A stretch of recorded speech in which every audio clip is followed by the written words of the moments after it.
Hello, आप सभी कैसे हैं। आप सभी का मेरे यूट्यूब चैनल BHU एकेडमी में स्वागत है। आज हम लोग जीके जीएस से रिलेटेड महत्वपूर्ण प्रश्नों को देखेंगे। ये सारे प्रश्न होने वाले आगामी एग्जामों के लिए बेहद ही महत्वपूर्ण होने वाले हैं। तो चलिए आइए एक एक करके शुरू करते हैं।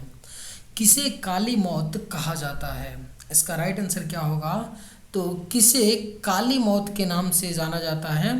इसका करेक्ट आंसर हो जाएगा ऑप्शन है, प्लेग बीमारी को काली मौत के नाम से जाना जाता है।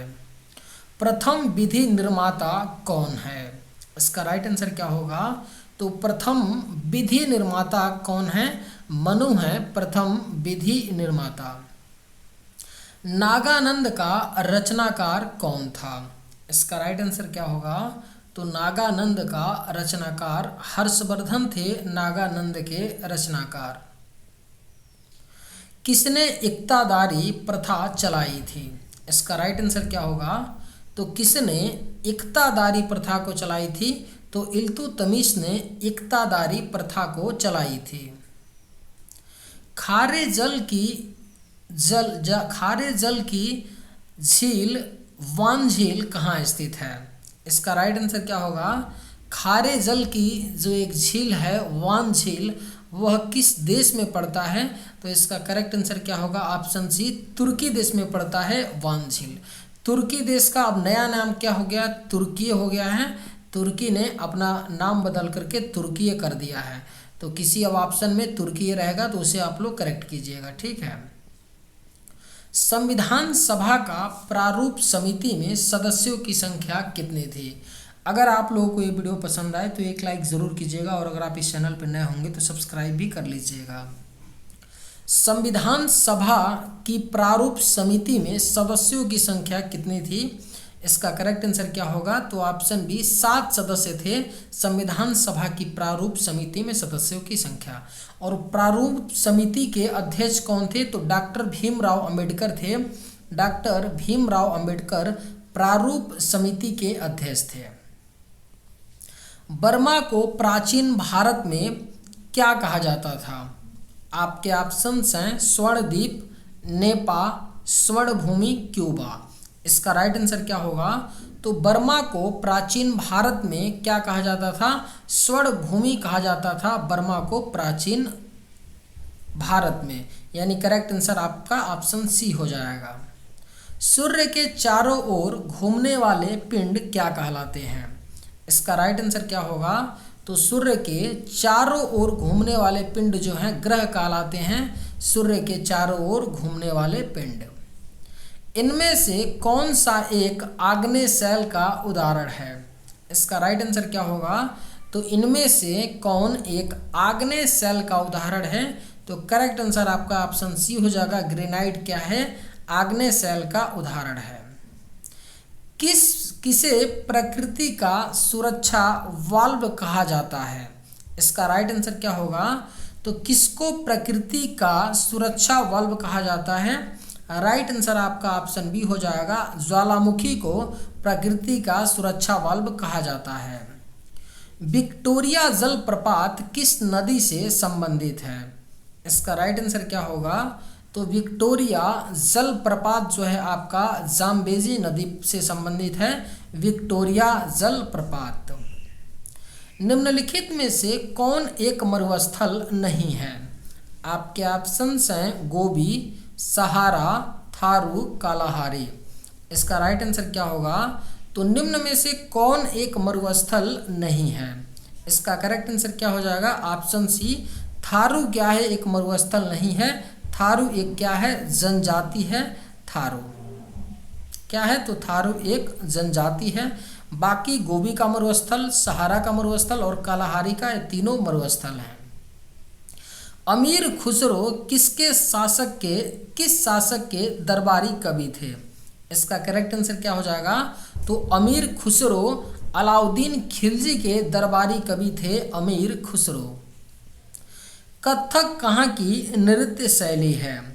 अगर आप लोगों को ये वीडियो पसंद आए तो एक लाइक ज़रूर कीजिएगा, और अगर आप इस चैनल पर नए होंगे तो सब्सक्राइब भी कर लीजिएगा। कथक कहाँ की नृत्य शैली है? इसका राइट आंसर क्या हो जाएगा? तो कथक जो है उत्तरी भारत की नृत्य शैली है कथक। कार्ल मार्क्स द्वारा लिखित पुस्तक दास कैपिटल कब प्रकाशित हुई थी? बेहद ही महत्वपूर्ण प्रश्न है।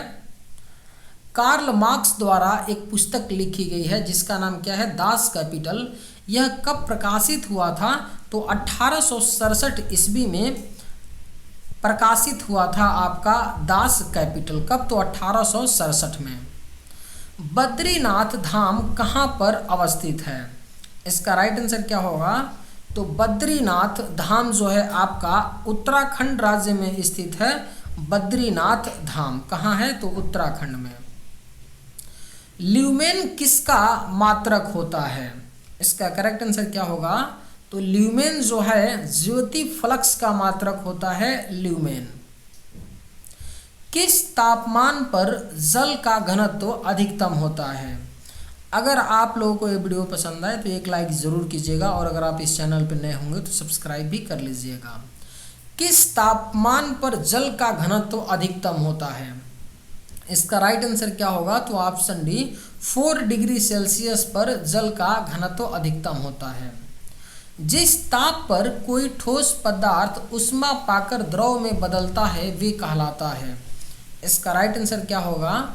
तो जिस ताप पर कोई ठोस पदार्थ ऊष्मा पाकर द्रव में बदल जाता है उसे गलनांक कहा जाता है। करेक्ट आंसर आपका ऑप्शन ए हो जाएगा। ध्वनि का प्रभाव मानव के कान में कितने समय तक रहता है? इसका राइट आंसर क्या होगा? तो ध्वनि का जो प्रभाव है मानव के कान में 1/10 सेकंड तक रहता है। प्रकाश छोटे छोटे कणों से मिलकर बना है जिसे कहते हैं। इसका राइट आंसर क्या होगा? तो प्रकाश छोटे छोटे कणों से मिलकर बना है जिसको फोटॉन कहा जाता है। फोटॉन मासलेस होता है यानी उसमें कोई भार नहीं होता है। 100 साल का युद्ध किनके बीच लड़ा गया था? इसका राइट आंसर क्या होगा? तो 100 साल का युद्ध जो है फ्रांस और इंग्लैंड के बीच लड़ा गया था। 100 साल का युद्ध। एक नाटिकल मील किसके बराबर होती है? इसका राइट आंसर क्या होगा? तो एक नाटिकल मील जो है 1.85 किलोमीटर के बराबर होती है। दूध का पीएच मान लगभग कितना होता है? इसका राइट आंसर क्या होगा? तो दूध का पीएच मान जो है लगभग 6.4 होता है। दूध का पीएच मान। आधुनिक आवर्त नियम का प्रतिपादन किसने किया? बेहद ही महत्वपूर्ण प्रश्न है। आधुनिक आवर्त नियम का प्रतिपादन मोसले ने किया। आधुनिक आवर्त नियम का प्रतिपादन। लोहा प्रचुर मात्रा में पाया जाता है। इसका करेक्ट आंसर क्या होगा? लोहा जो है किसमें प्रचुर मात्रा में पाया जाता है? तो हरी सब्जियों में लोहा प्रचुर मात्रा में पाया जाता है। चीन की ग्रेट वॉल का निर्माण किसने करवाया था? अगर आप लोगों को ये वीडियो पसंद आए तो एक लाइक ज़रूर कीजिएगा और अगर आप इस चैनल पर नए होंगे तो सब्सक्राइब भी कर लीजिएगा। चीन की ग्रेट वॉल का निर्माण किसने करवाया था? इसका राइट आंसर क्या होगा? तो ऑप्शन डी सी हुआंग-टी ने चीन की ग्रेट वॉल का निर्माण करवाया था। सी हुआंग-टी ने। सिगरेट लाइटर में निम्न में से कौन सी गैस प्रयुक्त होती है? इसका राइट आंसर क्या होगा? तो सिगरेट की जो लाइटर होती है उसमें ब्यूटेन गैस प्रयुक्त होती है। गाजर किस विटामिन का समृद्ध स्रोत होता है? इसका राइट आंसर क्या हो जाएगा? तो गाजर जो है आपका विटामिन ए का समृद्ध स्रोत होता है गाजर। पेसमेकर का संबंध किससे है? इसका राइट आंसर क्या हो जाएगा? तो पेसमेकर का संबंध हृदय से है। पेसमेकर का संबंध। इस वीडियो का आखिरी प्रश्न है आप लोगों के लिए। आप लोग कमेंट करके बताइएगा कि उत्परिवर्तन के सिद्धांत के जन्मदाता कौन हैं? आपके ऑप्शंस हैं अरस्तु, Darwin, Lamarck, D bridge. Comment करके इसका राइट आंसर बताइएगा कि उत्परिवर्तन के सिद्धांत के जन्मदाता कौन है। चलिए आज के वीडियो में बस इतना ही। अगर आप लोगों को ये वीडियो पसंद है तो एक लाइक ज़रूर कीजिएगा। थैंक्स।